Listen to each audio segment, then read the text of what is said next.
What is going on, everybody? Welcome into another edition of the Daily Energy Newsbeat Stand-Up here on this gorgeous Monday, March 13th, 2023. As always, I'm your humble correspondent, Michael Tanner, coming to you from an undisclosed location here in Dallas, Texas, joined by the executive producer of the show, the purveyor of the show, and the director and publisher of the world's greatest website, EnergyNewsBeat.com, Stuart Turley. My man, how'd you have a good weekend? It's a beautiful day in the neighborhood. Lots of work. Yeah, I'm excited to announce that after years of waiting, I finally have secured my first home. It was a quick process. I got a variable interest only loan from SVP Bank, SVB. Nice. They were, for some reason on Friday, they were really insistent that I wire them the down payment quick. So I was luckily able to get that in. So we're good. Congratulations.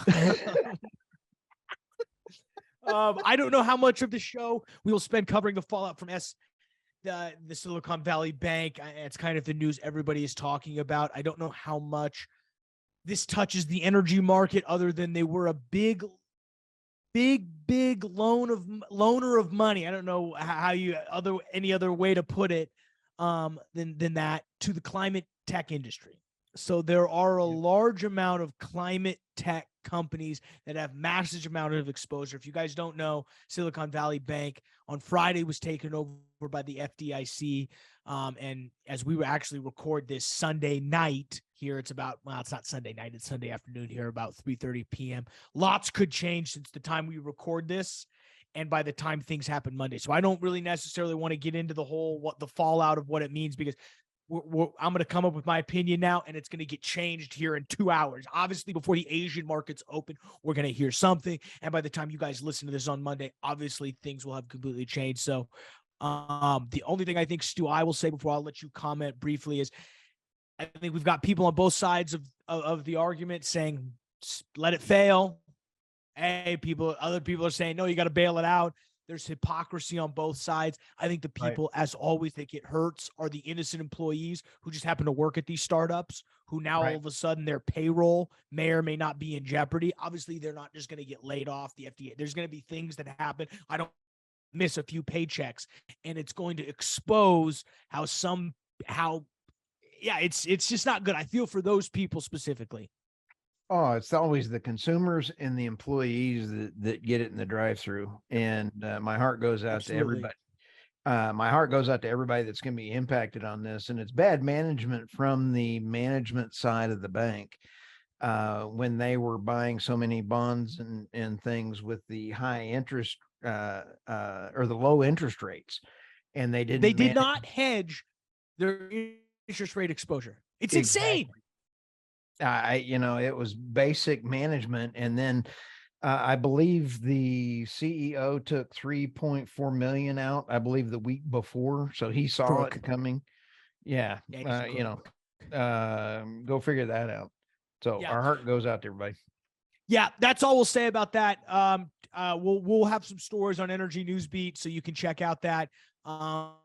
But we do have a great show for you guys lined up today. First, businesses urge Biden to use, quote, every tool in Mexico energy spat. There is a huge, very interesting decision that's coming down from the Mexican government in terms of what to do with their energy business. There's a lot of interesting things going on. So Stu will dive into this article and cover what that means next. Biden's official backs Alaskan oil project scorned by environmentalists. This is a huge win for the Alaskan oil business. The Biden administration has come in and actually backed that project we covered a week and a half ago. So Stu will cover the fallout from that decision. Next, renewable energy investors squeezed by higher interest rates and costs. That flows a little bit into the Silicon Valley Open that we just talked about. With as interest rates rise, it's going to be very interesting to see how some of these marginal loans pan out. So Stu will cover what that means for the renewable energy industry. Next, Russia uses ship-to-ship transfers to boost diesel exports to Saudi Arabia. Ooh, spicy. Stu will talk about what that means. And then finally, what to expect after Iran and Saudi Arabia agreed to restore ties that was brokered by China, specifically in Beijing. So Stu will cover the geopolitical fallout from there. He'll kick it over to me. I'll mainly cover the outlook on crude oil and natural gas this week and what to expect, if anything, in those markets.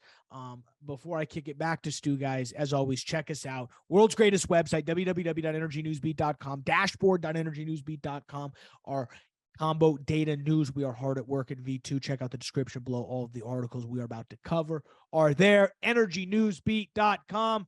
I'm out of breath, though, Stu. Where do you want to begin? Hey, first article coming around the corner is businesses urge Biden to use every tool in Mexico. Here's one key line out of it right there at the top. It appears that the administration of Mexican President Andres Manuel Lopez Obrador will not change the course of his country's energy policy without continued direct and forceful pressure from the U.S. government. Here's the problem. The cartels, I don't know if you watched the news this weekend, Michael, but the cartels have they were showing it on Fox, and there are cartels all the way across the U.S. from Mexico cartels. And so it's just amazing how much they proliferated through the whole U.S. Here's the gotcha. The cartels are running Mexico. Biden is upset because the Mexican government owned by the cartels are wanting to reduce the energy steps and not fall in line with what Biden wants. So this is going to be just a lot bigger issue than the lobbyist for the oil and gas companies trying to lobby the Bidens to influence the cartels to influence. Holy smokes. I mean, this is going to be an issue. Interesting. So what you're telling me is the cartel isn't interested in renewable energy projects. No, absolutely not. Who would have thought that? Who would have seen that one coming? I didn't. I had to read through the tea leaves on this one. And so we got us a real problem. And the only solution to this is close the border, believe it or not. Close the border, because the cartels are going to do things in that are not good. And that has nothing to do with what the title of this article was. Yeah. I don't know if closing the borders is the right strategy, but something has to be done. You're right. We'll table that for another discussion, but let's go off to the next one here. So, okay, this one is really interesting. Talking about a double hammer. Biden officials back Alaska oil project scorned by environmentalists. Michael, just to give our listeners a little bit of a recap on this, this is the Willow project by ConocoPhillips up on the North Slope. ConocoPhillips originally had requested to drill from 5 locations at Willow, but supported a plan with only 3 sites after pushback from regulators. This was actually approved after Trump 2 years, and then they get stonewalled on some more approval processes. The entire project, Michael, is $8 billion, and it will have 23 million acre was set aside for this, but there's some oil.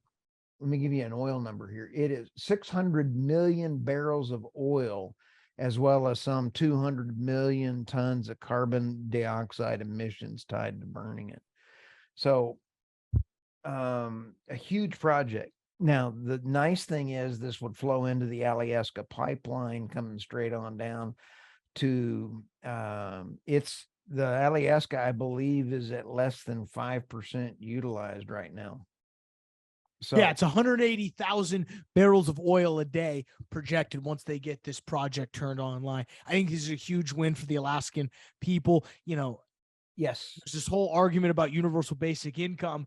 People in Alaska have been getting checks from oil and gas for years now. They're used to it. So they're going to love this. This is, I personally think this is a, you know, we give credit where credit is due on the show. Credit the Biden administration in front of a lot of flack in their own party. They're going to go ahead and approve this. Good for them. That he had no choice. And the side benefit or side note on this article, Michael, was the fact that the SPR is now naked, and that thing is running down the road. And so the oil prices have not come down. Had he not done this, there would be no way that they could fill the reserve anytime soon. So all of a sudden, this thing has got to get started, or he truly would be in deep doo-doo.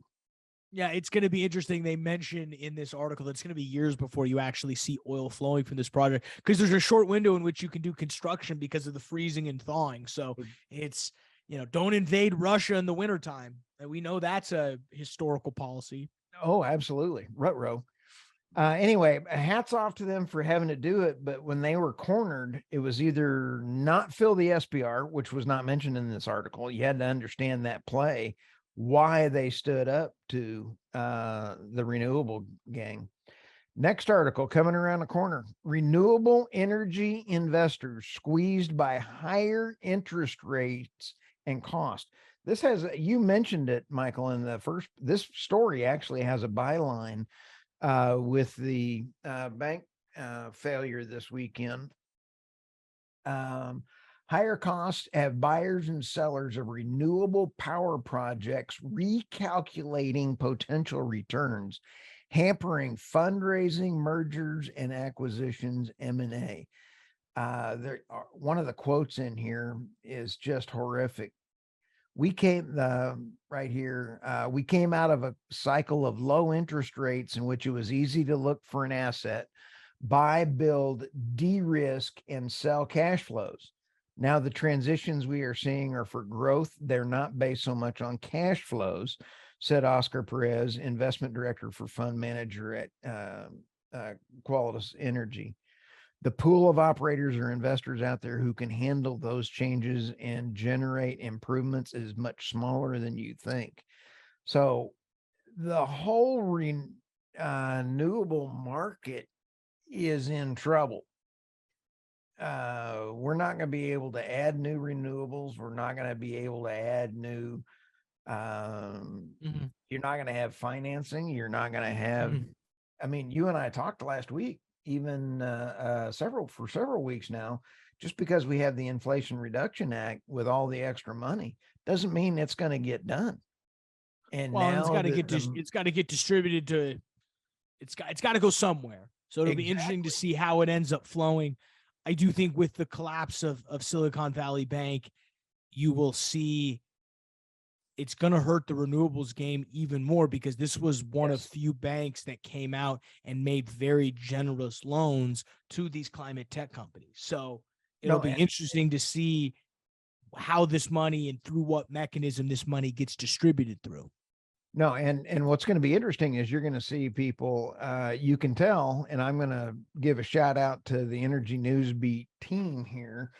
We're about the consumer. We are about the American people, the people of the world, and low cost energy. This is not a good thing by any stretch of the imagination. So anyway, moving right along to the next one here. All right, Michael, you and I over the years have had a lot of fun talking about this one, but in January, we knew this was coming around the corner. So here we are on March 13th. Russia uses ship-to-ship transfers to boost diesel exports to Saudi Arabia. Okay. Using ship-to-ship transfer, or STS, Russia is shortening the routes for tankers headed to Africa and Asia after Moscow is now banned from exporting fuels to the EU. This goes hand in hand with the other story that we have that's on Newsbeat. Russia started exporting diesel to Saudi Arabia, its ally in the OPEC Plus group, in February after Moscow's key fuel export outlet, the EU, enacted an embargo on February 5th. So these ship to ship transfers have been increasing. We knew that they were going to do this, and you and I even talked about it. I think we can go back and pull the tape. According to JP Morgan, last paragraph in this article, Russian fuel exports could slip by 300,000 barrels per day as a result of the EU embargo. That number is critical, Michael, because that's diesel. Because it's a refined product. It's a completely different market. And that's what I think's interesting. Yes. And the EU is going to get hammered, as you would say. Or was that Ace Ventura? Hammered. Because it's it was Ace Ventura. No, okay. Stu, you're exactly right. You called this. Don't hurt yourself patting yourself on the back, but you did call this. And but guess who else is going to get hit? Who? Our beloved friends in the East, up East, because of the New York. Poor them. Yeah. Diesel prices back East are going to get hammered. All right, Ace, what's next? All right. Boy, I would never make as Ace Ventura. Love that movie, even though he's a little bit weird. All right. What about what to expect after Iran, Saudi Arabia agree to restore ties? This article is actually got some great points. Michael, you nailed the whole thing right here in the beginning comments of our podcast today. This was signed in Beijing. Holy smokes. So you have Saudi Arabia and you have Iran tying the knot. And in the article, it comes down here, they have a high level of distrust. However, this is a middle finger, a double-barreled middle finger to the Biden administration from the Saudis. But they're going in with a very level, open eye as the Saudis dip their toe into this relationship. The quote out of here, Saudi Arabia will still be cautious in economic dealings with Iran because it does not want to be exposed to U.S. sanctions. That's why they're sticking their toe in the water. They're not worried about U.S. sanctions. Mm-hmm. So that is critical right there.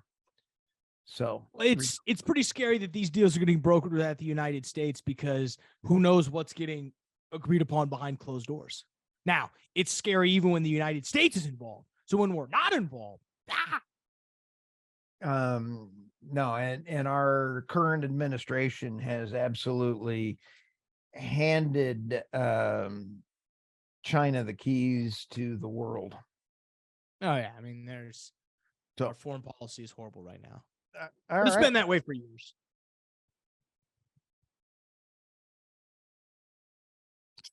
You froze. You didn't freeze up. No, I was like, I had a little warning bell going off in my head. I was kind of like, do I respond? No, I'll save that for another show. Save that for another one. All right. Well, on the finance side, guys, again, not much happened this weekend other than that crazy SVP news or SVB news. We have SFB, we have SVB. It's just staying up with all these acronyms is unbelievable. Crude did finish 76.68, natural gas $2.43. So it ends the week down from where it finished at the beginning, over $3. So again, warmer weather coming in, not going to help natural gas prices. Freeport's all the way turned on, and that's clearly not doing anything to help support prices. So again, I will continue to take the L on that one. Crude oil prices, again, I think I'm stick to my guns here, Stu. I think 80 is the cap here on WTI. I don't see how this will continue to rise much farther above that point. I do think maybe $72 is the floor. So I do think we're in this nice 70 to 80 range, which isn't bad. You should be able to balance your books there. And if you can't produce profitable oil at $70, eek. I agree. So I don't think there's much. Very quiet. It's all quiet on the Western front, on the oil and gas news, finance and news side. I do think the M&A action, it'll be interesting to see if that kicks up. We just finished up earnings season. You guys can check out all of the different earnings. So it'll be interesting to see how this Q1 finishes up. We've got about 15 days left. And then we're fresh on to a new quarter and that summer season. So it's going to be interesting. Stu, anything else that we need to let them know about before they get going on this Monday? I'll tell you, buckle up. Financially, I am concerned about the banks. We all need to knuckle down and be prepared to help each other as Americans.